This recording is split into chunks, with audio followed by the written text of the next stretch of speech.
There are dunks. And then there are moments that stop time.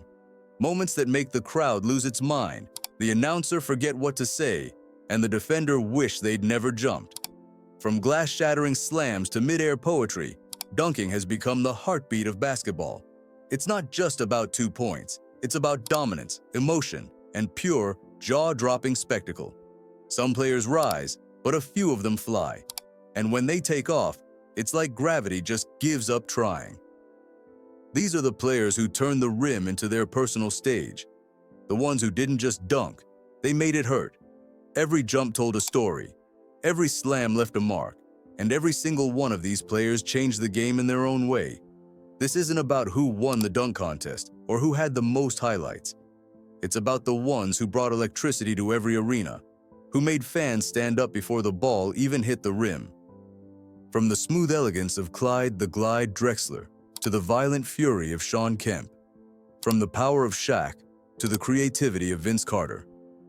These 10 players didn't just play basketball, they made art in mid-air. So strap in, because we're about to relive the top 10 greatest dunkers in NBA history. From legends who broke the rules of physics to stars who turned every slam into a viral moment before the internet even existed. On number 10 is Gerald Green. Before YouTube highlights ruled the world, Gerald Green was already doing things that looked impossible in real time. At 6 feet 6 inches, Green's vertical wasn't just impressive, it was absurd. His head was level with the rim. Sometimes, it looked like he was jumping off a hidden trampoline. Fans couldn't believe what they were seeing. Opponents, they just prayed he wouldn't take off near them. Green came into the league straight out of high school, raw, fearless, and freakishly athletic. But what made him unforgettable wasn't just how high he could jump, it was how effortless he made it look. There's a reason they called him the Human Highlight Machine 2.0. He could elevate, hang, and twist his body in the air like time had slowed down just for him. Whether it was a windmill on a fast break or a one-hand tomahawk through traffic, Gerald's dunks had that rare, "how did he even do that?" effect every single time. One of his most iconic moments came during the 2008 dunk contest when he blew out a candle on a cupcake while dunking. Who even thinks of that? But it wasn't just for show. His in-game dunks were just as lethal. Alley-oops, tip slams, putbacks. It didn't matter. If the ball was near the rim, Gerald Green was going to find it. He never became a superstar, but in the air, he was untouchable, a pure dunking prodigy who made verticality look like an art form. And if Gerald Green made dunking look easy, the next guy made it look terrifying. Because when Shaquille O'Neal went up, somebody, or something, was about to break. On number 9 is Shaquille O'Neal, approximately 350 words. Most dunkers fly. Shaq, he destroyed. When Shaquille O'Neal stepped into the league, he didn't just dunk, he announced his presence with every slam. He wasn't trying to make highlights, he was trying to end rims. From his very first season, Shaq turned every backboard into a victim. He was 7 feet 1 inch, 325 pounds, and somehow still moved like a guard. The moment he caught the ball near the paint, defenders knew there was no good outcome. Either get out of the way or become part of a poster that would live forever. In 1993, during a game against the New Jersey Nets, Shaq dunked so hard the entire backboard support collapsed. The rim, the glass, the frame, everything came crashing down. The crowd went insane. Even the refs had to laugh. It wasn't the first time either. He'd already shattered another backboard earlier that season. That kind of destruction forced the NBA to redesign its equipment, introducing breakaway rims and reinforced supports. Shaq literally changed the structure of the league with his dunks. And it wasn't just about raw strength, it was intimidation. He'd throw one down, hang on the rim, and stare at whoever dared to jump. You could feel the message, "Don't try that again." Shaq's dunks didn't need finesse. They had violence, power that sent a message. When he caught a lob or a drop step near the rim, everyone knew what was coming, and nobody could stop it. In his prime, it wasn't about jumping high, it was about forcing the rim to bend to his will. He made every arena sound like a thunderstorm. Shaq's dunks didn't just score points, they broke souls. But while he ruled the paint with brute force, The next player on our list made dunking look like poetry in motion. Graceful, smooth, and iconic. Clyde the Glide Drexler. On number 8 is Slide Drexler. Some players attacked the rim. Clyde Drexler, he floated to it. They called him Clyde the Glide for a reason. Watching him dunk was like watching poetry written in midair. He didn't just jump, he soared, almost effortlessly, like the air itself was helping him. Before he was an NBA legend, Drexler was already making waves at the University of Houston, where his team earned the nickname Phi Slama Jama. Alongside Hakeem Olajuwon, Drexler helped define a new style of basketball built on one thing: flight. They didn't just play above the rim, they lived there. When Clyde joined the Portland Trail Blazers in the 1980s, the NBA wasn't ready for his brand of smooth, gliding athleticism. Every fast break felt like a highlight reel waiting to happen. He could take off from miles away, glide through the lane, and finish with that signature one-hand jam that made it look too easy. Drexler's dunks didn't need anger or aggression. They were clean, elegant, and somehow still humiliating for defenders. He didn't need to scream after a dunk. The silence afterwards said enough. He was the rare kind of athlete who made impossible plays look natural. And when Portland or Houston needed energy, one Drexler slam could shift the entire game's momentum. He wasn't trying to tear down rims like Shaq. He was trying to escape gravity entirely. And while Drexler made dunking look smooth, the next guy on our list brought something totally different: chaos. Because when Shawn Kemp took flight, he didn't glide, he exploded. Number 7, Shawn Kemp. If Clyde Drexler floated to the rim, Shawn Kemp went there to destroy it. They called him the Rain Man, and for good reason. Every time he rose up, thunder followed. Kemp wasn't just dunking for points, he was dunking for dominance. In the 1990s, there was no one more terrifying on a fast break. The 6-foot 10-inch forward moved like a guard, and when he gathered speed, you could feel the tension in the arena rise. Everyone knew what was about to happen, but no one could stop it. Kemp's dunks weren't graceful. They were violent, emotional, and loud. He attacked the rim like it owed him something. He didn't avoid contact, he welcomed it. And if you were unlucky enough to be standing between him and the basket, you were probably about to be posterized. There's one dunk fans will never forget: the one over Alton Lister. Kemp threw it down, landed, and pointed right in Lister's face. It wasn't just a dunk, it was an act of pure disrespect. That moment defined who Shawn Kemp was: fearless, explosive, and absolutely ruthless. What made him even more dangerous was his ability to handle the ball. At a time when big men weren't supposed to dribble, Kemp could grab a rebound, go coast to coast, and finish with a hammer that shook the building. Playing alongside Gary Payton in Seattle, Kemp became half of one of the most electric duos in NBA history. Alley-oops, transition slams, tomahawks. Every game felt like a highlight reel. He didn't need a contest or fancy tricks. His dunks spoke for themselves: raw energy, raw power, no mercy.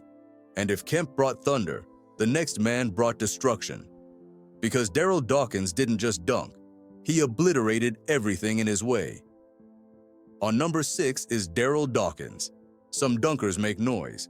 Darryl Dawkins made history and left behind a trail of shattered glass to prove it. Known to the world as Chocolate Thunder, Dawkins was the NBA's original dunking showman. He didn't just throw it down, he threw it down with style, attitude, and sometimes total destruction. In 1979, Dawkins did something the league had never seen before. He shattered not one, but 2 backboards in the same season. The first time, it rained glass. The second, the rim literally ripped off the stanchion. Players ducked for cover, fans screamed. The NBA panicked. His dunks were so powerful that the league had to redesign its equipment, introducing breakaway rims to stop the carnage. Imagine being so strong you forced the NBA to upgrade its hardware. That's Dawkins. But it wasn't just brute force. Dawkins had personality. He named every one of his dunks like they were songs. There was the Rim Wrecker, the Yo Mama, and the iconic "If you ain't groovin', best get movin', Chocolate Thunder flyin', Robin Zine cryin', glass breakin', bun toastin', wham bam I am jam." That was Darryl. Loud, fearless, and creative before creativity was even cool in basketball. He made dunking not just an athletic act, but a performance. He turned every slam into an event, blending power with personality in a way no one had ever seen before. Dawkins brought thunder to the rim, but the next player brought fire to an entire franchise. Because when Blake Griffin arrived in the NBA, he didn't just revive the Clippers, he redefined what dunking meant in the modern era. On number 5 is Blake Griffin. When Blake Griffin entered the league, the Los Angeles Clippers were one of the quietest teams in the NBA. Then Blake showed up, and every night turned into a circus in the sky. Griffin wasn't just dunking, he was launching. Every slam looked like a physics experiment gone wrong. It didn't matter who stood in his way, he'd take off, hang midair, and throw it down with pure violence. From his rookie season, it was obvious. This guy was built for highlights. In 2011, he jumped over a car to win the slam dunk contest. But the wildest part? That wasn't even his best work. His in-game dunks were way more ridiculous. Ask Timofey Mozgov, or Kendrick Perkins, or anyone else who made the mistake of being under the rim when Blake went airborne. He'd cock it back, swing his arm, and finish with a slam so explosive the crowd would lose its mind. Commentators didn't even have words, just screams. Blake's energy didn't just bring the Clippers back to life, it rebuilt their identity. Alongside Chris Paul and DeAndre Jordan, they became Lob City, the most exciting show in basketball. Alley-oops, fast breaks, putbacks. It was non-stop fireworks. For a few years, the Clippers weren't just relevant, they were must-watch. Griffin's dunks became a cultural event, flooding social media long before viral was even a thing. As his career evolved, the high-flying moments slowed down. But during his prime, Blake Griffin was the face of dunking, the guy every kid wanted to copy. He made dunking look fun again, explosive, unpredictable, electric. And while Griffin's dunks defined a generation of fans, the next player took that same energy and wrapped it in cold-blooded precision. Because when Kobe Bryant attacked the rim, it wasn't for the highlight, it was personal. On number 4 is Kobe Bryant. Before he became the Black Mamba, before the fadeaways, the footwork, and the 5 rings, Kobe Bryant was a menace above the rim. People forget how athletic young Kobe really was. Before the surgical precision of his later years, Kobe was all explosion, fast breaks, reverses, windmills, posters over anyone brave enough to challenge him. He didn't just dunk on you, he dunked through you. He came into the league at just 18 years old, and right away, he made a statement. In 1997, Kobe became the youngest dunk contest champion in NBA history. But what truly defined him wasn't that trophy. It was the fearlessness he carried into every game. Kobe attacked the rim like it was personal. 7-footers didn't matter. He put everyone on a poster. Yao Ming, Dwight Howard, Kevin Garnett, all victims. He wasn't the biggest guy, but he had that killer instinct that made him believe no one could stop him. And most nights, no one could. Each dunk had purpose. It wasn't about flash, it was about domination. He'd rise up with total control, finish hard, and land with that death stare that said, "Don't test me again." And that's what made Kobe special. His dunking wasn't separate from his mentality. It was his mentality, ruthless, efficient, unstoppable. Even as his career evolved into more finesse and fundamentals, the memory of young Kobe, flying through the air with the number 8 jersey, remains burned into NBA history. He proved you didn't need a dunk contest to be legendary, just the heart to attack anyone, anytime. But if Kobe's dunks were fueled by obsession, the next player's slams were powered by pure flair. Because Dominique Wilkins didn't just dunk, he performed. On number 3 is Dominique Wilkins. If dunking had a soundtrack, Dominique Wilkins would have been the beat. They called him the human highlight film, and no nickname has ever been more accurate. Every time Wilkins took off, it felt like the whole arena inhaled, waiting to see what kind of magic he'd pull off this time. He wasn't just scoring points, he was putting on a show. Dominique had power, yes, but what set him apart was style. Most players would go up for a basic jam, not Wilkins. He added a twist, a spin, a windmill, a flair that made every dunk look like something out of a video game. It was art, but art that could end your career if you were standing in the wrong place. The rivalry between Wilkins and Michael Jordan in the 1980s slam dunk contest was legendary. Two of the most explosive athletes ever, trading haymakers above the rim. But what made Dominique stand out was that he didn't need the contest stage. He brought that same energy in game. Fast breaks, half-court drives, traffic. It didn't matter. Wilkins would rise up, cock it back, and finish with violent beauty. You could almost feel the floor shake when he landed. He was fearless, dynamic, and unpredictable, everything a dunker should be. And his influence stretched far beyond highlights. Wilkins changed how dunking was viewed, from a finishing move to a statement of identity. He made it cool to dunk with attitude, cool to add personality to every slam. Before Dominique, dunking was a move. After him, it was an art form. And as spectacular as Wilkins was, even he admitted that the next man changed everything. Because before Air Jordan, before Vince Carter, there was one who invented flight, Dr. J. Julius Erving. On number 2 is Julius Dr. J. Erving.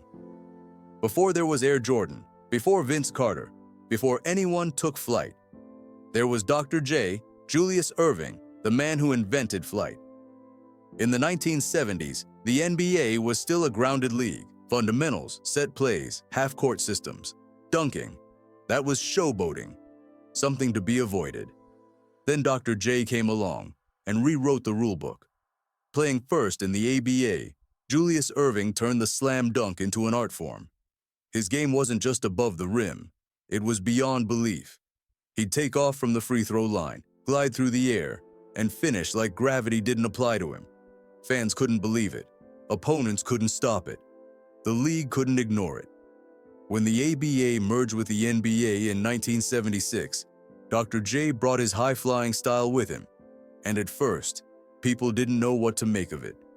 But that skepticism turned into awe, because when he soared baseline against the Lakers and finished that reverse under the backboard layup, it was like watching someone perform mid-air magic. Dr. J made the dunk beautiful. He wasn't dunking out of rage or showmanship, it was grace. His movements were smooth, controlled, poetic. He didn't just finish plays, he painted pictures in mid-air. And beyond the dunks, he was a cultural shift. Kids across America started dreaming of flying because of him. The dunk wasn't just a move anymore, it was the language of creativity. Every dunker after him, Jordan, Wilkins, Carter, was living in the house that Dr. J built. He gave basketball its wings. But if Dr. J was the pioneer, the next man took his foundation and turned it into a global phenomenon. Because when Michael Jordan took flight, the world stopped to watch. On number 1 is Michael Jordan. If humans could actually fly. There are legends, and then there's Jordan. Until one man did. Because when Vince Carter entered the league, dunking wasn't just reborn, it evolved. On number 1 is Vince Carter. There are great dunkers, and then there's Vince Carter. When he took off, the laws of physics stopped working. They called him Vinsanity, and it wasn't hype, it was reality. Carter didn't just dunk. He created moments people would talk about forever. Every jump looked impossible, every finish unforgettable. His rookie season alone was a highlight reel that looked fake. Windmills, 360 ace, posters over 7-footers. It didn't matter.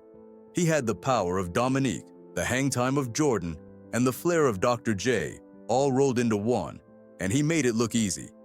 Then came the 2000 NBA Slam Dunk Contest, the night that changed everything.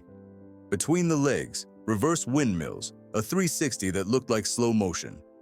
By the time it was over, the other contestants were clapping for him. Kenny Smith said it best, "It's over." But the craziest part? That contest wasn't even his greatest moment. A few months later, during the 2000 Olympics, Vince did the impossible. He jumped over a 7'2" French center, Frederick Weiss, and dunked on him like a video game glitch. The entire world froze. Commentators didn't even react, they just screamed. That single play became the most iconic dunk in basketball history. What made Carter different was his range. He could poster you with a tomahawk, glide through the lane with a windmill, or finish an alley-oop backwards without breaking stride. Every dunk had violence and beauty wrapped together, controlled chaos. And it wasn't just a phase. For years, Carter kept defying time. Even into his late 30s, he was still catching lobs, still dunking on people half his age. He made dunking feel eternal. When you think of greatest dunker ever, you don't debate. You picture Vince Carter flying through the air, arm cocked back, ready to erase gravity itself. He wasn't just the best dunker in NBA history. He was the moment dunking became immortal. From Clyde the Glide's elegance to Shaq's destruction, from Kobe's precision to Vince Carter's pure chaos, every dunk on this list told a story. It's more than a highlight, it's emotion. The slam dunk is basketball's heartbeat, the moment that makes the crowd rise, the bench explode, and history hit pause. Each of these players changed the way we feel the game. Drexler made it smooth, Kemp made it scary, Dawkins made it fun, Blake made it viral, Kobe made it personal, Wilkins made it art, Dr. J made it beautiful, Jordan made it legendary, and Vince Carter, he made it timeless. Every dunker on this list didn't just rise above the rim, they rose above limits. They gave us moments that defined eras, glass shattering, defenders ducking, fans screaming, cameras flashing. And maybe that's why dunking never gets old. Because it's the one play that connects every generation of basketball, the rawest form of expression, where instinct meets creativity and power meets poetry. Even now, with the game evolving into three-point battles and analytics, a single dunk can still shake an arena. It reminds us why we fell in love with basketball in the first place. So who's next? Maybe it's Ja Morant, Zion Williamson, Anthony Edwards, the new wave ready to carry the torch. Because flight never ends. The names change, but the feeling doesn't. The dunk will always be the moment that stops time. That makes you stand up, point at the screen, and say, "Did you just see that?" These are the legends who made gravity optional. The 10 greatest dunkers in NBA history.